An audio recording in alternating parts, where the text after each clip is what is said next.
പലപ്പോഴും പ്രകൃതി ദുരന്തങ്ങൾ ഒക്കെ ഉണ്ടാകുമ്പോഴാണ് ജിയോളജിസ്റ്റുകളെക്കുറിച്ച് നമ്മൾ കേൾക്കുക. വളരെ പ്രസക്തമായ ഒരു തൊഴിൽ മേഖല, പലപ്പോഴും നമുക്ക് അറിയില്ല ആ ഒരു തൊഴിൽ മേഖലയുടെ പ്രാധാന്യത്തെക്കുറിച്ച് എന്നത് വളരെ പ്രസക്തമാണ്. ഒരു ജിയോളജിസ്റ്റിൻ്റെ തൊഴിൽ മേഖല, അദ്ദേഹത്തിന് എത്തിച്ചേരാൻ കഴിയുന്ന അദ്ദേഹത്തിൻ്റെ പ്രവർത്തന മേഖലകൾ ഏതൊക്കെയാണ് എന്ന് വിലയിരുത്തുമ്പോൾ ഏറ്റവും പ്രധാനമായിട്ട് നമുക്ക് കാണാൻ കഴിയുന്നത് മൈനിങ് ആൻഡ് ജിയോളജിയുമായി ബന്ധപ്പെട്ട മേഖലയാണ്.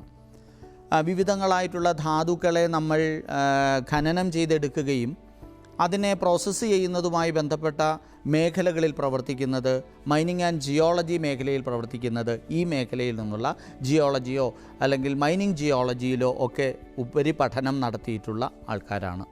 അപ്പോൾ ജിയോളജി എന്ന് പറയുന്നതിൻ്റെ ഒരു ആപ്ലിക്കേഷൻ നോക്കിയാൽ വളരെ വിശാലമാണ്. ഇപ്പോൾ നമുക്ക് വോൾക്കാനിക് ആയിട്ടുള്ള, അതായത് അഗ്നിപർവ്വത സ്ഫോടനവുമായി ബന്ധപ്പെട്ട മേഖലകളുണ്ട്.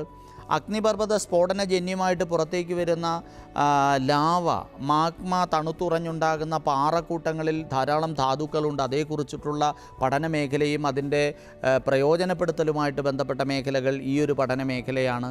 അതുപോലെ തന്നെ മണ്ണിൻ്റെയും അതുപോലെ പാറകളുടെയും ഒക്കെ രൂപീകരണവും അതിൻ്റെ സംരക്ഷണവും അതിൻ്റെ വിഘടനവും ഒക്കെ നമുക്കിവിടെ പ്രതിപാദിക്കപ്പെടുന്ന മേഖലകളാണ്. പാറകളിൽ അടങ്ങിയിട്ടുള്ള ഫോസിൽ ഇന്ധനങ്ങളായിട്ടുള്ള ഓയിൽ, പെട്രോളിയം അടക്കമുള്ള വിവിധ ഇന്ധന സ്രോതസ്സുകളെക്കുറിച്ച് നമുക്ക് അറിയാൻ കഴിയുന്നത് ഈ ഒരു പഠന മേഖലയുടെ ഭാഗമായാണ്. അങ്ങനെ നോക്കിക്കഴിഞ്ഞാൽ ഈ ജിയോ തെർമൽ എനർജി, ഭൂമിയുടെ അടിഭാഗത്തുള്ള വെള്ളത്തിൻ്റെ ചൂടിൽ നിന്ന്, നീരുറവയിൽ നിന്ന് വൈദ്യുതി ഉൽപ്പാദിപ്പിക്കാറുണ്ട് നമ്മൾ. അപ്പോൾ അതൊക്കെ ഈ ജിയോളജിയുമായി ബന്ധപ്പെട്ട മേഖലകളാണ്. ജിയോ ഫിസിക്സ് എന്ന് പറയുന്ന പഠന മേഖലയുടെ ഭാഗമായിട്ട് നമുക്ക് കാണാൻ കഴിയും.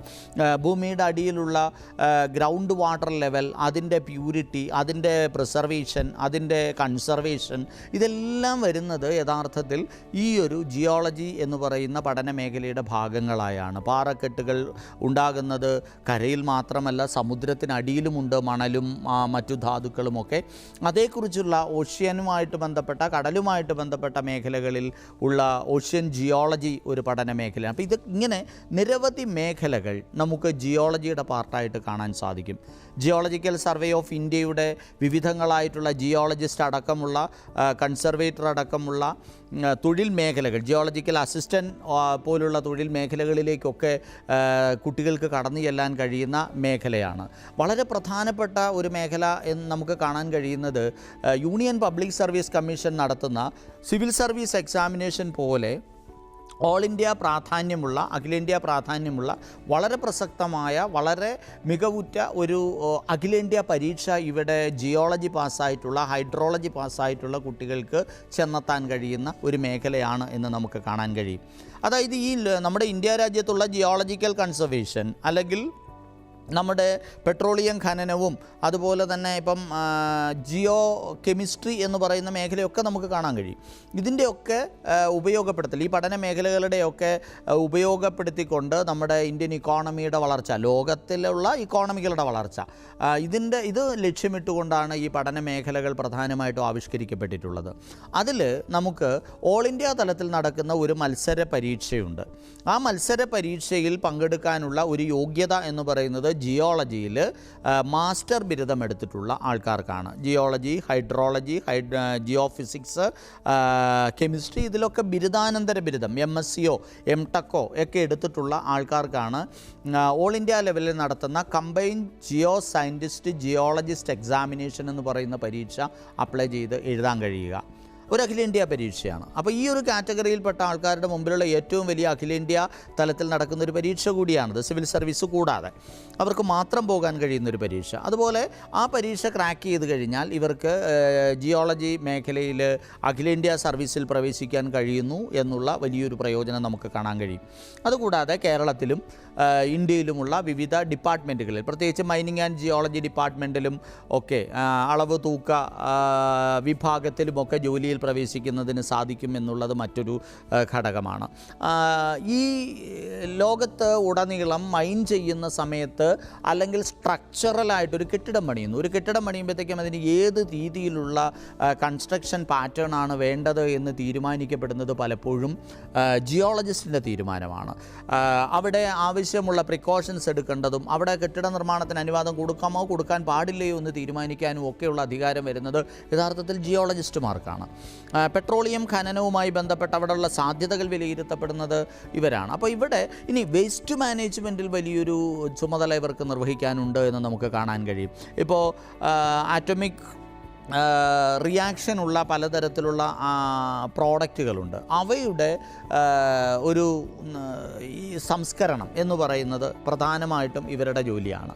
അത് മനുഷ്യജീവനും മറ്റ് ജീവജാലങ്ങളുടെ നിലനിൽപ്പിനും അപകടമാകാത്ത തരത്തിൽ ഇത്തരത്തിലുള്ള റേഡിയോ ആക്റ്റീവായിട്ടുള്ള പ്രോഡക്റ്റുകളെ ഏത് രീതിയിലാണ് സംസ്കരിക്കുക, അവയെ ഡിസ്പോസ് ചെയ്യാൻ എങ്ങനെയാണ്, അല്ലെങ്കിൽ അവയെ എങ്ങനെയാണ് മാനേജ് ചെയ്യാൻ കഴിയുക എന്നുള്ള ഇതേക്കുറിച്ച് ഈ ഒരു ടോപ്പിക്കിനെ കുറിച്ച് ജിയോളജി പഠിച്ച കുട്ടികൾക്ക് ഒരു പോസ്റ്റ് ഗ്രാജുവേറ്റ് ഡിപ്ലോമ പ്രോഗ്രാം തന്നെ പഠിക്കാൻ നമുക്ക് അവൈലബിൾ ആണ്. അപ്പോൾ ജിയോളജി തന്നെ അതിൻ്റെ സ്പെഷ്യലൈസേഷൻസ് വളരെയധികം ഉണ്ട്. ജിയോളജി, ജിയോഫിസിക്സ്, അങ്ങനെ നിരവധി മേഖലകൾ നമുക്ക് പോകാനായിട്ട് കഴിയും. അത് എടുക്കുന്ന കുട്ടികളെ സംബന്ധിച്ചിടത്തോളം അവർക്ക് വളരെ പ്രധാനമായിട്ട് വേണ്ടത് അവർ വർക്ക് ചെയ്യുന്നത് ഒരു പർട്ടിക്കുലർ ഏരിയയിലാണ്. പലപ്പോഴും അവർ വർക്ക് ചെയ്യുന്നത് വളരെ അപകടകരമായ സിറ്റുവേഷൻസ് അറൈസ് ചെയ്യുന്ന മേഖലകളിലാണ്. വളരെ ക്യൂരിയോസിറ്റിയോടുകൂടെ കാര്യങ്ങളെ സമീപിക്കേണ്ട അൺഎക്സ്പെക്റ്റഡ് ആയിട്ടുള്ള ആക്സിഡൻറ്റുകൾ ഉണ്ടാകാൻ സാധ്യതയുണ്ട്. ഇപ്പോൾ മണ്ണിടിച്ചിൽ നടന്നു. നമുക്കറിയാം, കൊങ്കൺ പാതയുടെ നിർമ്മാണം നടക്കുന്ന സമയത്ത് എഞ്ചിനീയർമാർ നേരിട്ടിരുന്ന ഏറ്റവും വലിയ വെല്ലുവിളികളിലൊന്ന് അൺഎക്സ്പെക്റ്റഡ് ആയിട്ടുള്ള മണ്ണിടിച്ചിലുകളാണ്. അതുപോലെ തന്നെ വടക്കേ ഇന്ത്യൻ പ്രദേശങ്ങളിൽ ഹിമാലയത്തിൻ്റെ ചുറ്റുമുള്ള പ്രദേശങ്ങൾ, ഹിമാലയ പർവ്വതത്തിൻ്റെ പ്രത്യേകത നമുക്കറിയാം, ഇന്നും വളർന്നുകൊണ്ടിരിക്കുന്ന ഒരു പർവ്വതമാണ്, ഏറ്റവും പ്രായം കുറഞ്ഞ പർവ്വതമാണ്. അതുകൊണ്ട് തന്നെ അവിടെ എപ്പോഴും ഭൂകമ്പങ്ങൾ ഉണ്ടാകും. ഭൂകമ്പങ്ങളൊക്കെ ഈ ജിയോളജി ഡിപ്പാർട്ട്മെൻറ്റിൻ്റെ ഭാഗമായിട്ട് വരുന്ന ഒരു മേഖലയാണ്. ജിയോഫിസിക്സിൻ്റെ ഭാഗമായിട്ട് വരുന്ന മേഖലയാണ്. വോൾക്കാനിക്കും ഭൂകമ്പങ്ങളും എല്ലാം അതിൽ വരുന്നതാണ്. അപ്പോൾ ഈ മേഖലകളിലൊക്കെ എത്രമാത്രം ഭൂകമ്പ സാധ്യതയുണ്ടെന്നും ആ ഭൂകമ്പം ഉണ്ടാകുന്ന പ്രദേശങ്ങളിലെ കൺസ്ട്രക്ഷൻ എങ്ങനെയായിരിക്കണമെന്നും അവിടുത്തെ മൈനിങ് എങ്ങനെയായിരിക്കണമെന്നും ഒക്കെ തീരുമാനിക്കുന്നത് മൈനിങ് ആൻഡ് ജിയോളജി വിഭാഗത്തിൽപ്പെട്ട അല്ലെങ്കിൽ ജിയോളജി പഠിച്ച ആൾക്കാരാണ്. അത് വെള്ളം, അതുപോലെ തന്നെ മണൽ, പാറ, ആകാശം എല്ലാം ഇതിനകത്ത് പരസ്പരം ബന്ധപ്പെട്ടിരിക്കുന്നു എന്നുകൂടി നമുക്ക് കാണാൻ കഴിയും. അന്യഗ്രഹങ്ങളിൽ നിന്നുള്ള ധാതുക്കളും അതുപോലെ തന്നെ മണലും ഒക്കെ നമ്മൾ ഇവിടെ റിസർച്ചിന് വേണ്ടി കൊണ്ടുവന്ന് പഠിക്കുമ്പോഴും ജിയോളജിസ്റ്റുകളുടെ സാധ്യതകൾ, അവരുടെ ഒരു റോള് വളരെ വിശദമായിട്ട് വലുതാണ് എന്ന് നമുക്ക് കാണാനായിട്ട് സാധിക്കും. അതുപോലെ തന്നെ നമുക്ക് സാധാരണഗതിയിലുള്ള എനി ഡിഗ്രി എന്ന് പറയുന്ന എല്ലാ മേഖലകളിലും പോകാൻ കഴിയുന്നു.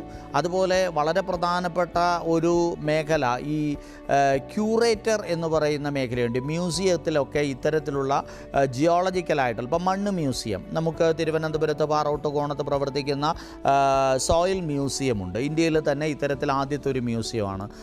കേരളത്തിൻ്റെ അങ്ങോളം ഇങ്ങോളമുള്ള മണ്ണിൻ്റെ പരിച്ഛേദികൾ അവിടെ സംരക്ഷിക്കപ്പെട്ടിട്ടുണ്ട്. അപ്പോൾ ഈ ഒരു മേഖലയിൽ പ്രവർത്തിച്ചവരായിരിക്കണം അതിൻ്റെ ക്യൂറേറ്റർമാരായിട്ട് പ്രവർത്തിക്കുക. അതുപോലെ തന്നെ മണ്ണുമായിട്ട് ബന്ധപ്പെട്ട, അതിൻ്റെ ക്വാളിറ്റിയുമായിട്ട് ബന്ധപ്പെട്ട, അതിലെ ധാതുക്കളുമായിട്ട് ബന്ധപ്പെട്ട എല്ലാ മേഖലകളും, രത്നക്കല്ലുകളൊക്കെ നമ്മൾ കുഴിച്ചെടുക്കാറുണ്ട് പലപ്പോഴും. അത് എക്സ്കവേറ്റ് ചെയ്തെടുക്കുന്ന സമയത്ത് അതിനുള്ള ചുമതല, അനുവാദം കൊടുക്കുന്നത്, അതിൻ്റെ ക്വാളിറ്റി നിശ്ചയിക്കുന്നത് ഒക്കെ ജിയോളജിസ്റ്റുകളാണ്. അപ്പോൾ അങ്ങനെ ജിയോളജിസ്റ്റുകളാകാൻ ആഗ്രഹിക്കുന്ന ആൾക്കാർക്ക് അതിനുള്ള ഡിഗ്രി പ്രോഗ്രാമും പോസ്റ്റ് ഗ്രാജുവേഷനും ഒക്കെ നമുക്ക് ഇന്ന് ഇന്ത്യയിൽ ഇൻ്റഗ്രേറ്റഡ് പ്രോഗ്രാംസും അതിൽ അഡ്വാൻസ്ഡ് പ്രോഗ്രാമുകളും പർട്ടിക്കുലർ ഏരിയ കോൺസെൻട്രേറ്റ് ചെയ്ത് പോകാൻ കഴിയുന്ന കോഴ്സുകളും ഒക്കെ ഇന്ന് ലഭ്യമാണ് എന്നുള്ളത് വളരെ പ്രധാനപ്പെട്ടതാണ്. അത് താല്പര്യമുള്ള, ആ ഒരു രീതിയിൽ പഠിച്ച് മുന്നോട്ട് പോകാൻ താല്പര്യമുള്ള കുട്ടികൾക്ക് +2-ന് സയൻസ് സ്ട്രീം എടുത്താൽ വളരെ നല്ലതായിരിക്കും. സയൻസ് സ്ട്രീമിൽ +2 കഴിഞ്ഞിട്ട് ജിയോളജിയിൽ തന്നെ 4 ഇയർ ഡിഗ്രി ചെയ്യാനായിട്ട് ചെയ്യാനായിട്ടും അതുപോലെ തന്നെ 5 ഇയർ ഇൻ്റഗ്രേറ്റഡ് MSc പ്രോഗ്രാം ചെയ്യാനുമായിട്ട് സാധിക്കും. അതിലൂടെ അവർക്ക് അധ്യാപന മേഖല കൂടാതെ മൈനിങ് ആൻഡ് ജിയോളജി പോലുള്ള മേഖലകൾ, അതുപോലെ തന്നെ ഇത്തരത്തിലുള്ള അതായത് മൈനിങ് ആൻഡ് ജിയോളജിയിലെ പ്രോഡക്റ്റിൻ്റെ ക്വാളിറ്റി അഷുറൻസുമായിട്ട് ബന്ധപ്പെട്ട മേഖലകളിലേക്കൊക്കെ പോകുന്നതിന് BSc MSc സ്ട്രീമിൽ പഠിക്കാൻ കഴിയും. കൂടാതെ JEEയും അല്ലെങ്കിൽ മറ്റ് എൻട്രൻസുകളുമൊക്കെ പാസ്സായിട്ട് മൈനിങ് ആൻഡ് ജിയോളജിയിൽ BTech എടുത്ത് MTech എടുത്ത് പോകുന്നതിനുള്ള അവസരങ്ങൾ നമ്മുടെ മുമ്പിലുണ്ട്. അപ്പോൾ ഈ സാധ്യതകളെ കുട്ടികൾക്ക് കൃത്യമായ പഠനക്രമത്തിലൂടെ, കൃത്യമായ തയ്യാറെടുപ്പുകളിലൂടെ അവരുടെ കരിയർ ഡെവലപ്മെൻറ്റിന് വേണ്ടിയിട്ട് വിപുലമായി ഉപയോഗപ്പെടുത്താൻ സാധിക്കും എന്നുള്ളത് ഒരു വാസ്തവമാണ്.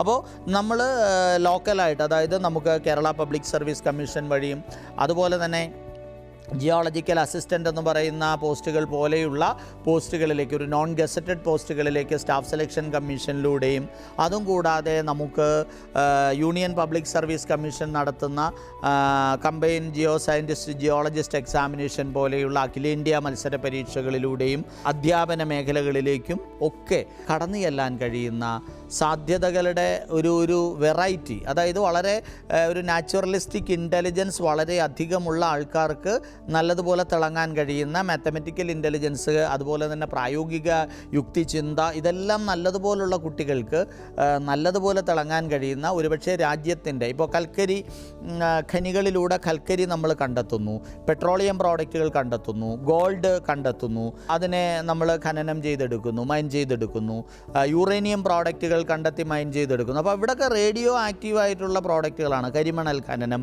ഇവിടെയൊക്കെ ജിയോളജിസ്റ്റുകൾക്ക് വലിയൊരു റോള് ഉണ്ട്. അതുപോലെ തന്നെ വെള്ളപ്പൊക്ക നിയന്ത്രണം, ഡിസാസ്റ്റർ മാനേജ്മെൻറ്റുമായിട്ട് ബന്ധപ്പെട്ട മേഖലകൾ, അവിടെ വെള്ളം എങ്ങനെയാണ് ഒഴുകുന്നത്, എവിടെ എത്രമാത്രം സംഭരിക്കപ്പെടുന്നു, ഏത് മേഖല, ഇപ്പം നമുക്ക് മുല്ലപ്പെരിയാർ ഡാമുമായിട്ട് ബന്ധപ്പെട്ടൊരു ക്രൈസിസ് നമ്മുടെ മുമ്പിലുണ്ട്. ആ ക്രൈസിസ് എങ്ങനെയാണ് മാനേജ് ചെയ്യേണ്ടത്, ആ വെള്ളം എങ്ങോട്ട് ഒഴുകിപ്പോകും, എന്ത് ചെയ്യണം എന്നൊക്കെ തീരുമാനിക്കുന്നത്, അൺഎക്സ്പെക്റ്റഡ് ആയിട്ട് എന്തെങ്കിലും ഒരു ഇത് സംഭവിച്ചു കഴിഞ്ഞാൽ അത് ഏത് രീതിയിൽ ഹാൻഡിൽ ചെയ്യണം എന്നൊക്കെ തീരുമാനിക്കുന്നത്, അല്ലെങ്കിൽ അത് അവിടെയൊക്കെ വലിയൊരു റോള് പ്ലേ ചെയ്യാൻ കഴിയുന്ന ഒരു വിഭാഗമാണ് വേസ്റ്റ് മാനേജ്മെൻറ്റിലും അതുപോലെ തന്നെ വേസ്റ്റ് വാട്ടർ മാനേജ്മെൻറ്റിലും ഒക്കെ വലിയൊരു റോള് പ്ലേ ചെയ്യാൻ കഴിയുന്നൊരു വിഭാഗമാണ് ജിയോളജിസ്റ്റുകൾ.